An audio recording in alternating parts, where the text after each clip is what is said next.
तो hello guys, इससे पहले मैंने वीडियो अपलोड कर दिया हूँ एक को, जिसमें 10 प्रश्न है टोटल, और इतिहास का मैंने 50 प्रश्न सेलेक्ट किया हूँ, जिसमें बहुत अति महत्वपूर्ण प्रश्न है। ठीक है, तो वीडियो को ध्यान से देखिएगा।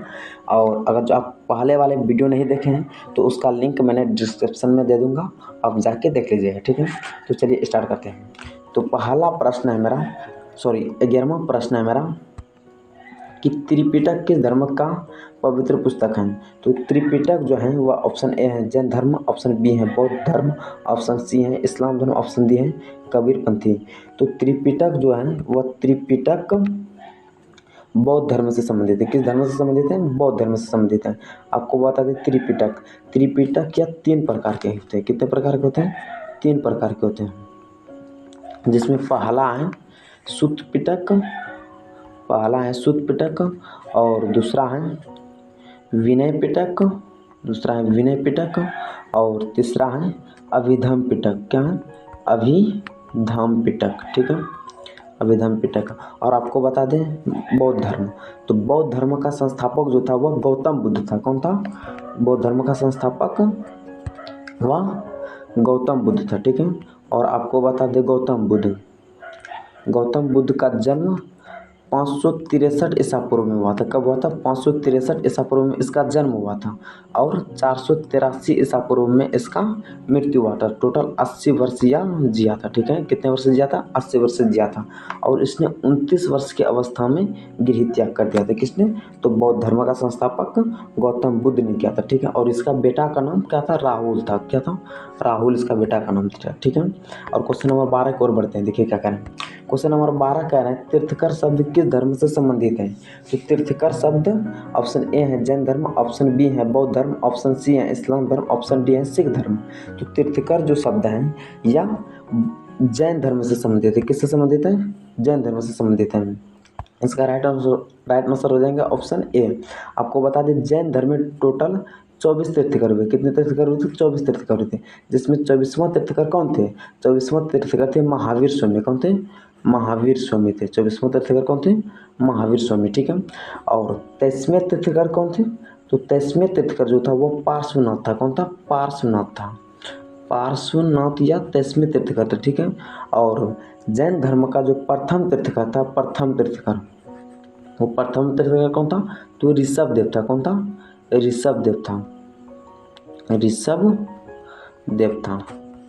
ऋषभदेव जैन धर्म का प्रथम तीर्थकर था। तो आपको बता दें अगर जो पूछेगा जैन धर्म का संस्थापक कौन था, तो जैन धर्म का संस्थापक ऋषभदेव था। और पूछे वास्तविक संस्थापक कौन है, तो महावीर स्वामी हो जाएंगे। ठीक है, तो चलिए क्वेश्चन नंबर 13 की ओर बढ़ते हैं। क्वेश्चन नंबर 13 देखिए क्या कह रहा है। क्वेश्चन नंबर 13 कह रहा है भगवान बुद्ध ने अपना पहला धर्मोपदेश कहाँ दिया था। ऑप्शन ए है सारनाथ में, ऑप्शन बी है लुम्बिनी में, ऑप्शन सी है सांची में, ऑप्शन डी है बोधगया में। तो भगवान बुद्ध जो था उसने पहला धर्मोपदेश वह सारनाथ में दिया था। कहाँ दिया था? तो सारनाथ में पहला धर्मोपदेश दिया था। और आपको यह भी बता दें कि भगवान बुद्ध ने सर्वाधिक उपदेश कहाँ दिया था। सर्वाधिक अगर जो पूछेगा आपको कि भगवान बुद्ध ने सर्वाधिक उपदेश कहाँ दिया था, तो भगवान बुद्ध ने सर्वाधिक उपदेश वह श्रावस्ती में दिया था। कहाँ दिया था? श्रावस्ती में दिया था। ठीक है, तो याद रखिएगा भगवान बुद्ध ने सर्वाधिक उपदेश कहाँ दिया था, तो श्रावस्ती में दिया था। ठीक है, और क्वेश्चन नंबर 14 देखिए क्या कह रहे हैं। क्वेश्चन नंबर 14 कह रहा है मगध का कौन सा शासक गौतम बुद्ध का समकालीन था। तो मगध का कौन सा शासक गौतम बुद्ध का समकालीन था। ऑप्शन ए है चंद्रगुप्त मौर्य, ऑप्शन बी है अशोक, ऑप्शन सी है बिंदुसार, ऑप्शन डी है चंद्रगुप्त मौर्य।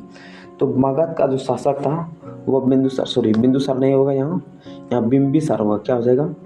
बिंबिसार।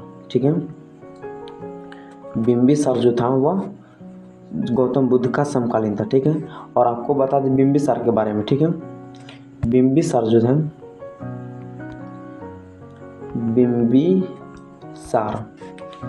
बिंबिसार या हर्यक वंश का संस्थापक था। कौन सा वंश का? हर्यक वंश का संस्थापक था। कौन? बिंबिसार। और बिंबिसार के बाद इसका उत्तराधिकारी बना अजातशत्रु। कौन बना? अजातशत्रु बिंबिसार का उत्तराधिकारी बना था अजातशत्रु।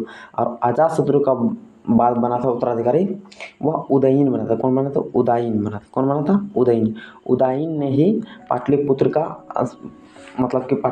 स्थापना किया था। किसने? उदयीन ने पाटलिपुत्र बसाया था। ठीक है, और इसके बाद जो उदयन के बाद बहुत सारा ऐसा शासक आया जो मतलब उतना नहीं टिक पाया, लेकिन इसका अंतिम जो शासक था हर्यक वंश का, वह था वह था नागदशक। कौन था? वह नागदशक था।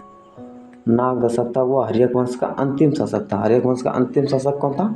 तो नागदशक था। अब नागदशक के बाद आया शिशुनाग ने नागदशक को पराजित कर दिया था। और शिशुनाग ने नागदशक को पराजित कर मारकर और उसने शिशुनाग वंश का स्थापना किया, जिसका संस्थापक वो खुद शिशुनाग हुए। ठीक है।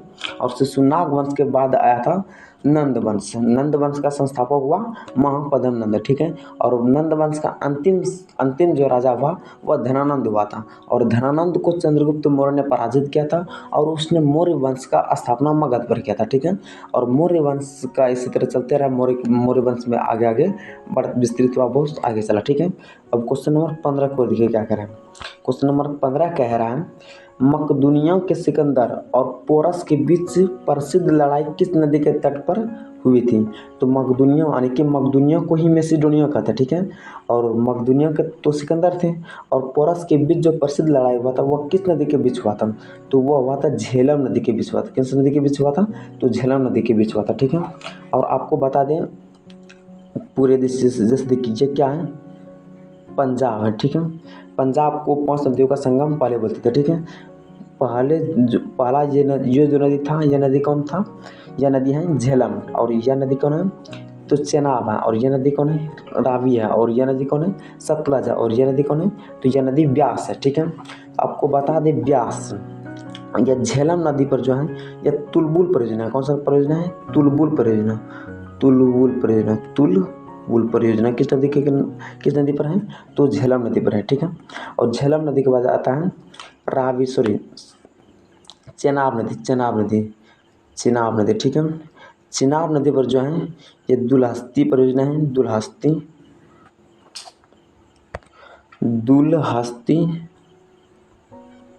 दुलहस्ती परियोजना और बलगिहार परियोजना है।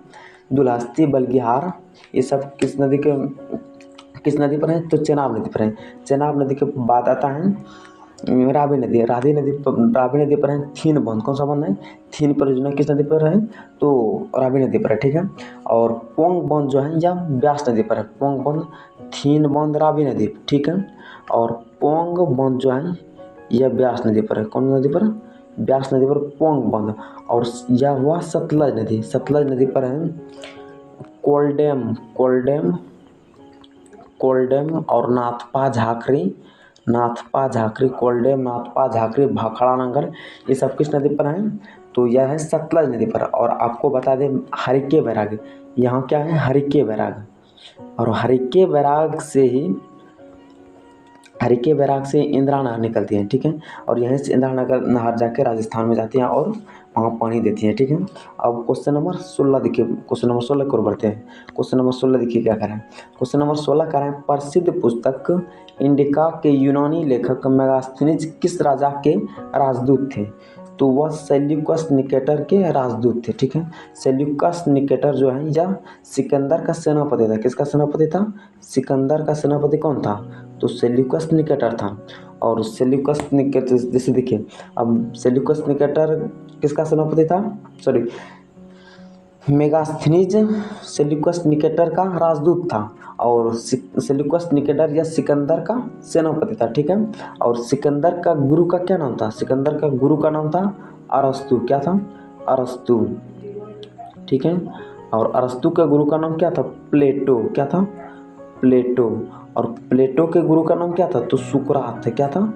सुकरात था। ठीक है। और आपको बता दें सिकंदर कहाँ का था? तो मैसिडोनिया का था। कहाँ था? मैसिडोनिया का था। ठीक है। मैसिडोनिया या मकदूनिया भी इसे बोलते हैं। ठीक है। और क्वेश्चन नंबर 17 देखिए क्या करें। क्वेश्चन नंबर 17 करें, कौटिल्य रचित अर्थशास्त्र किस विषय से संबंधित पुस्तक है? तो कौटिल्य के रचित अर्थशास्त्र किस विषय से संबंधित पुस्तक है? तो ऑप्शन ए है आर्थिक विषय, ऑप्शन बी है राजकार्य के सिद्धांत एवं प्रयोग, ऑप्शन सी है विदेश नीति, ऑप्शन डी है समकालीन प्रख्यात अर्थशास्त्रियों की जीवन गाथाएं। तो कौटिल्य को ही विष्णुगुप्त भी कहते हैं। क्या कहते हैं? विष्णुगुप्त कहते हैं। विष्णुगुप्त भी कहते हैं और चाणक्य भी इसी को कहते हैं। ठीक है। और यही था कौटिल्य, यही था चंद्रगुप्त मौर्य का गुरु। ठीक है, इसने अर्थशास्त्र तो पुस्तक लिखा था, लेकिन उसमें आर्थिक बात तो कहीं जिक्र नहीं किया गया। उसमें अर्थशास्त्र पुस्तक का केवल नाम था, लेकिन उसमें जो उल्लेख किया गया था वो राजपाट का उल्लेख किया था। कैसे राजपाट, मतलब कि कैसे राजपाट चलाया जाता है, यही सब बात उसमें लिखा है। ठीक है, और क्वेश्चन नंबर 18 देखिए क्या कह रहे हैं। क्वेश्चन नंबर 18 कह रहा है, किस प्राचीन भारतीय शासक को आधुनिक लेखकों ने राजसी लिबास में भिक्षु माना है? तो अशोक को राजसी लिबास में भिक्षु माना है। देखिए, अब अशोक या किस वंश का था? तो यह मौर्य वंश का था। ठीक है, अशोक किस वंश का था? तो मौर्य वंश का था। मौर्य वंश का संस्थापक चंद्रगुप्त मौर्य है। ठीक है, और चंद्रगुप्त मौर्य के बाद जो उत्तराधिकारी बनता है,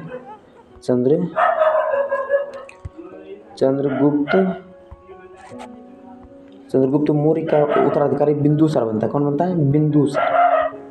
और बिंदुसार का जो उत्तराधिकारी बनता है तब वह अशोक बनता है। कौन बनता है? अशोक बनता है। ठीक है, और अंतिम में मौर्य वंश का जो अंतिम शासक था वह बृहद्रथ था। कौन था? बृहद्रथ था। ठीक है, तो यहीं तक याद रखिएगा। और क्वेश्चन नंबर 19 देखिए क्या कह रहे हैं। क्वेश्चन नंबर 19 कह रहा है, अशोक के धर्म का प्रमुख विषय क्या था? तो बुजुर्गों का सम्मान था। ऑप्शन ए है। ऑप्शन बी है शांति और अहिंसा। ऑप्शन सी है धार्मिक सहिष्णुता। ऑप्शन डी है राजा के प्रति वफादारी।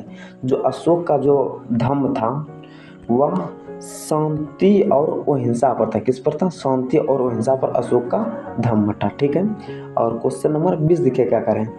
क्वेश्चन नंबर 20 कह रहे हैं, शक संबंध की शुरुआत किस वर्ष में हुई थी?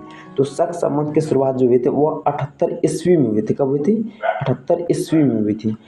एडी मतलब होता है ईस्वी, और बीसी मतलब होता है ईसा पूर्व। और आपको बता दें 58 ईसा पूर्व में जो है यह विक्रम संवत की शुरुआत हुई थी। किसका शुरुआत हुई थी? विक्रम संवत की शुरुआत कब हुआ था?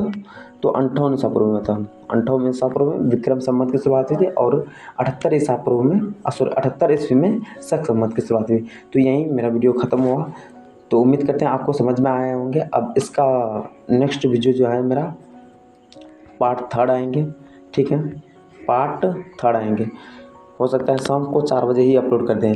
हालांकि 4 बजे ही अपलोड कर देते हैं। ठीक है, 4 बजे ही आ जाएंगे। ठीक है, ओके गाइस, तो थैंक यू।